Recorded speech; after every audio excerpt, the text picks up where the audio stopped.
It's a new era. No, seriously, this is Era 2 from Fractal. Small form ITX case with a unique combination of aluminum unibody. Yeah, you heard that correctly, and I will show and explain that and a touch of wood on top. Because glass is so not 2024 anymore. Roll the sponsor segment.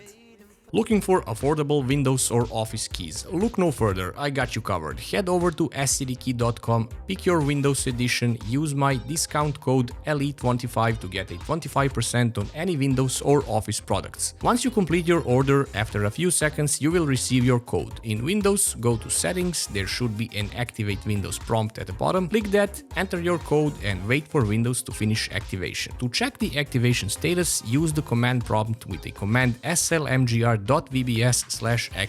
and you should receive a notification that the machine is permanently activated. Once again, use code LE25 at scdkey.com. The design of the case is nothing short of epic. Aluminum body all over with subtle curves and edges here and there. Actually, it looks like someone twisted the case just a tiny bit and left it like that. It's dope for sure. There is of course a touch of nice wooden accent in the form of the top cover. Before I looked in the manual, I was looking at where do you access the interior of this case. I mean, where are the screws, buttons, something? Nope, nothing. Just a power button actually in the front, but that doesn't do anything else besides powering on and off. Alright, I found that you can press the wood top cover on one side and it will just pop out on the another side and you can lift it up, but still that just lets you see the inside, nothing else. Then I noticed a little lock symbol at the back of the case. Oh, would you look at that, you can remove the dust filter, but again, how in the world do you get inside of this thing? Unibody, like everything is a cover, just pull it up and boom, you have the inside of the case at a glance. At the back side there is a visible separation of the chambers. On one side you put the motherboard and on the other side you put the GPU. And it supports 3-slot thick cards, so beware if you want to put something beefier here. Building in ITX enclosures is always a challenge since everything is so tight and cramped, but here it is actually super easy and the case actually has a few things to offer for even easier building. Check this, pull these two squares and it will pop out the top covers, so you can install fans on it or an AIO, since you can mount up to two 140mm fans up here or 280mm AIO as well. Just beware of the pump block clearance or CPU fan clearance, but Era 2 got you covered here. There are 4 screws, 2 in the front, 2 in the back, that literally move the whole backbone of the case closer to the GPU side or further from it. For example, you are using 2-slot card, you literally have a whole slot of space till you even touch the side of the case, but you need just a little bit more for the air cooler or pump block. So you just move the backbone closer to the GPU side and voila, the GPU side shrinks just enough while you gain space on the motherboard side, just enough for that cooler. You're able to get 15mm of space this way.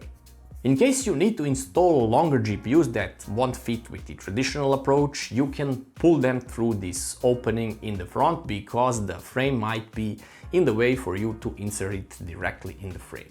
The GPU clearance is limited to 326mm in length, 61mm in thickness and up to 137mm in height. As you can see, the case comes with a PCI Riser 4.0 cable that bends to the other side to be attached to the motherboard. And on the other side there is also a PSU bracket, which of course only accepts SFX and SFX-L power supplies due to the case limits.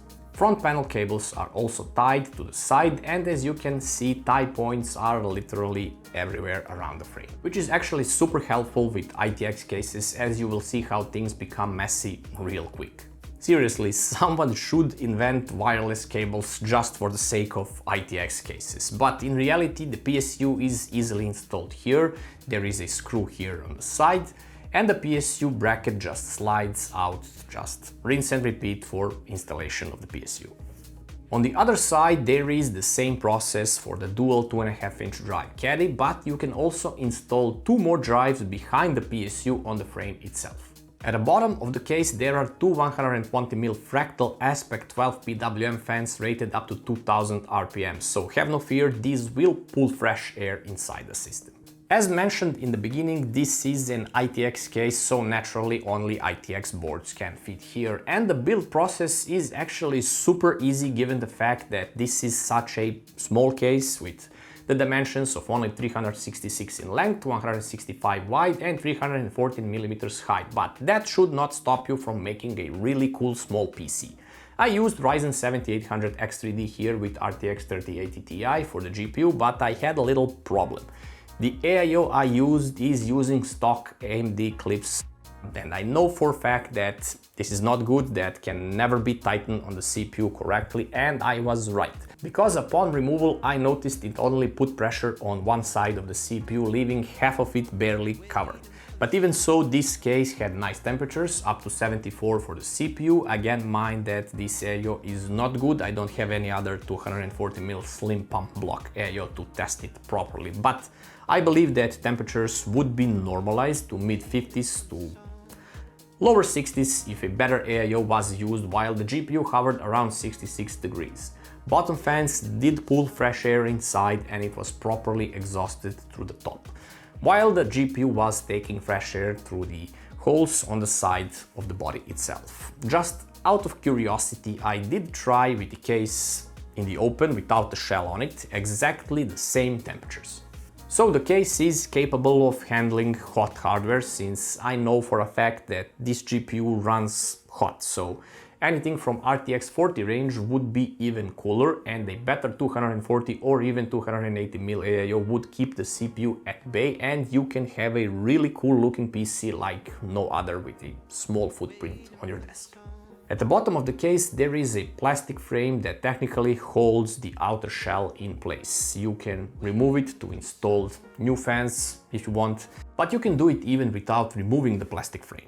The design of the case is once again epic. It is available in silver, charcoal gray and midnight blue colors with MSRP of $199 and it is quite an expensive piece of art, but if you like smaller PCs and you prefer the looks, Era 2 has to offer everything of that backed up with second to none build quality that Fractal is known for. Even the front I/O is excellent and has the same stuff bigger cases have. Power button, two USB 3.0 ports, USB-C port and mic and headphone combo jack.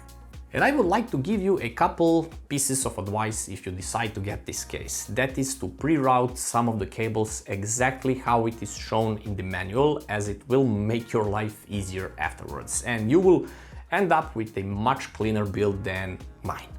Not that it actually matters, as everything would be covered with the outer shell anyway, but it is certainly easier to plug in all the cables on your motherboard if you do follow the guide from the manual.